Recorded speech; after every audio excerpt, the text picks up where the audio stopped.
निशा निशा, तुमने कुछ सुना? हड़बड़ाती हुई कुसुम की आवाज़ सुनकर मैं थोड़ा घबरा गई। अभी चंद हफ्ते ही गुजरे थे मुझे यहाँ आए हुए। मैं न तो किसी को जानती ही थी, न ही ऐसा मौका ही मिला था। क्या हुआ कुसुम? मैं संदेशा मोहक रवैये से पूछा तो उसने बहुत ही दुख भरे लफ्ज़ों में कहा, वो मंदिर वाली आंटी नहीं रही। मंदिर वाली? ओह, मैंने अपने दिमाग पर जोर दिया। फिर याद आया, साईं बाबा के मंदिर की सीढ़ियों के पर किनारे की और एक वृद्धा बैठा करती थी। मंदिर से मिले भिक्षावृत्ति पर ही गुजारा करती थी। अरे कुसुम, यह कब हुआ? क्या हुआ था उन्हें? मैंने हैरानी से पूछा। बुखार था या फिर शायद हार्ट अटैक? पुलिस आई हुई है। ओह, बहुत ही दुखद। भगवान उनकी आत्मा को शांति प्रदान करे। हाँ निशा, पता नहीं कौन थी, हमेशा वहीं रहती थी। रात में पीछे बने हुए शेड में सो जाया करती थी। ना जाने उनका क्या इतिहास है। अब पुलिस क्या ढूंढ पाती है, देखते हैं। थोड़ी देर बैठकर कुसुम चली गई। मेरे दिमाग में कई बातें घूमने लगी। कुसुम और मैं पहले ही ऑफिस में एक काम किया करते थे। 2 साल पहले उसका ट्रांसफ़र हो गया। किस्मत से उसके कुछ साल बाद मेरा भी इसी शहर में ट्रांसफ़र कर दिया गया। पहले तो मैं बहुत ही ज़्यादा नर्वस थी, क्योंकि यह शहर मेरे लिए बिल्कुल ही नया था। लेकिन फिर मुझे कुसुम की याद आई।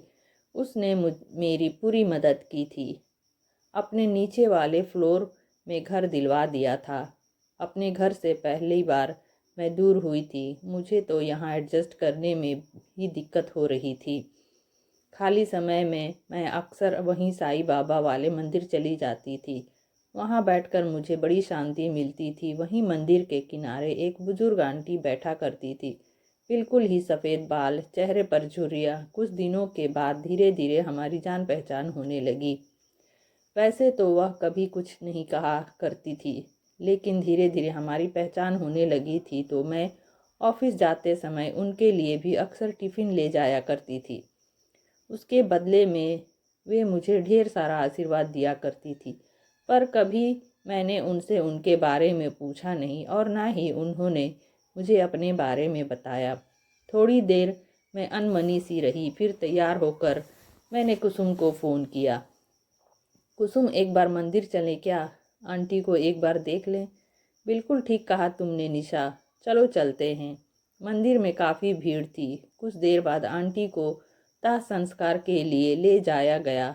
मंदिर ट्रस्ट के लोगों और आसपास के सोसाइटी के लोगों ने ही अपनी तरफ से पैसे खर्च कर आंटी के दाह संस्कार और श्राद्ध का इंतजाम किया था।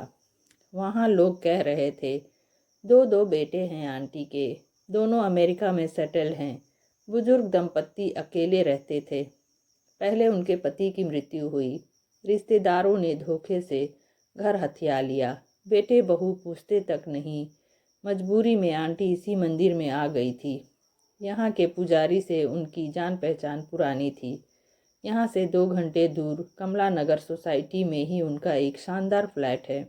मगर कोई कहेगा क्या, इतने बड़े आदमी की पत्नी रही होंगी या 2 कामयाब बच्चों की माँ। बड़ी अभागन थी बेचारी। ऐसी किस्मत भगवान किसी को ना दे। कुछ लोग कह रहे थे, बड़ी अच्छी किस्मत थी। सुबह बाबा का दर्शन करने आई, तभी कह रही थी कि छाती में दर्द उठ रहा है। जब तक लोग समझते वह वहीं गिरी और ढेर हो गई। कितनी किस्मत वाली थी कि बाबा के चरणों में उसके प्राण निकले। किस्मत और बदकिस्मती मेरे दिमाग से ऊपर चला गया, परंतु मैं वाकई हैरान थी, पूरी तरह से सन्न। क्या ऐसे भी होता है किसी महिला के पास सब कुछ है मगर उसे अनाथों की तरह रहना पड़े?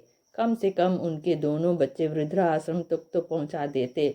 न जाने क्या मजबूरी रही होगी उनके दोनों बेटों के पास। तभी राम नाम सत्य है की आवाज़ मेरे कानों से टकराया। आंटी को कफन में लपेट कर ले जाया जा रहा था। धीरे धीरे यह आवाज़ दृश्य धीरे धीरे घुमिल होता चला गया। मैं गुमसुम सी वहाँ खड़ी रही। 3 दिन बाद प्रसाद बटेगा, सब लोग आकर प्रसाद ले लेना और उस अभागन को आशीर्वाद दे देना, उसकी आत्मा को शांति मिले। पंडित जी वहाँ खड़ी उसी भीड़ से कह रहे थे। अभागन मैंने मन ही मन बुदबुदाया, फिर कुसुम के साथ अपने घर की तरफ लौट आई। तो कैसी लगी आपको यह छोटी सी कहानी? मिलते हैं नेक्स्ट वीडियो में।